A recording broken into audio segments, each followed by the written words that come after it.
The leaderships and certain actions of some presidents have moved us away from our nation's demographic ideals within the last couple of years due to certain rights being misused or overused. The founders believed that America needed a unitary administration to uphold federal law. The nation's founders first instituted the president. The Constitution, Federalist documents, and an old article all contributed to the development of the president's roles, such as Federalist Number 70. A unitary executive, one president is required to ensure responsibility in government and give the president the opportunity to resist legislative instructions on his authority. Nevertheless, anti-federalists disagree with the idea of a president. The president would have too much influence over legislation because of the ability to veto acts of Congress.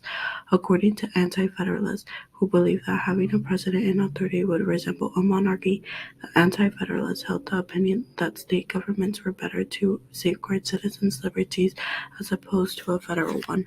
The president is referred to in Article 2 in a number of capacities as the head of the executive branch of government. Presidents are regarded as the chief executive, which implants the laws of the country, given commands to the executive, and heads of the cabinet and other officials are appointed. The State of the Union Address is proposed as legislation by the chief legislator. The chief legislator builds the nation's budget. Legislation is either approved or vetoed. Chief diplomat implements America's foreign policy, which is design, plan, established agreements, and deals with other nations and chooses ambassadors. The power of the president has expanded greatly over time. This power has expanded much because Congress decided to give that power to the executive branch. The president has the power to implement executive orders and rules that don't have to be approved by Congress. The Constitution allows the president to veto, execute laws, appoint power, and command armed forces. Presidents also have informal powers that aren't written, such as executive agreements, executive orders, executive privilege, and inherent war powers. These informal powers and add more to the powers abused by the president. Even with checks and balances, the president still has power. The president also has more power as the size of supporting the president have grown, which leads to them being more involved in certain government areas. Presidents control bureaucracies by appointed heads to departments and agencies and can decide to not fund these agencies. The president tries to ensure their own policy goals by reviewing regulations that may affect the economy, public health, and more. The president wants the bureaucracy to work with their own executive agenda. Presidents have abused their position of authority throughout the history of our country. Some presidents got away with it because Congress was too powerless to prevent it. After Pearl Harbor, Franklin Roosevelt issued an executive order in 1966 that issued in the internment of 12,000 Japanese Americans in campouts of certain that they might be spies. The majority of Japanese Americans were born in the country, and this had a significant impact on their lives. This was a serious breach of American civil rights throughout the 20th century and broke the Fifth Amendment.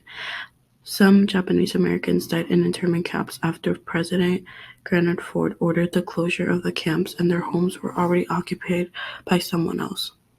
A perfect illustration of how the presidency have abused is President Trump. Trump started an uprising in an effort to maintain his authority. He extorted his fans to fight like hell.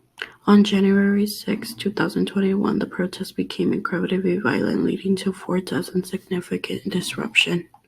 Andrew Jackson is further evidence of a president who overstepped his bounds. Andrew Jackson was frequently referred to a tyrant since he overruled many measures that Congress was seeking to adopt. President Andrew Jackson's removal program resulted in a forcible migration of the Cherokees from their homes on the eastern bank of the Mississippi River to modern-day Oklahoma. The Trail of Tears caused significant damage to the tribes because many of them were brutally abused, experienced starvation, disease, and death, and just 4,000 of the 15,000 people who were there survived. Along the route, several people were buried. The purpose of the Trail of Tears was to take the tribe's land and give it to white settlers. Andrew Jackson committed racism by allowing the white settlers to benefit greatly from the inhumane treatment of the Native Americans. His influence caused tribes to be mistreated and innocent people to be killed. Although the mentioned instances instances are evident abuses of power, and presidents frequently take advantage of innocent lives of those who were typically impacted. Congress must effectively monitor the presidents continually to prevent this.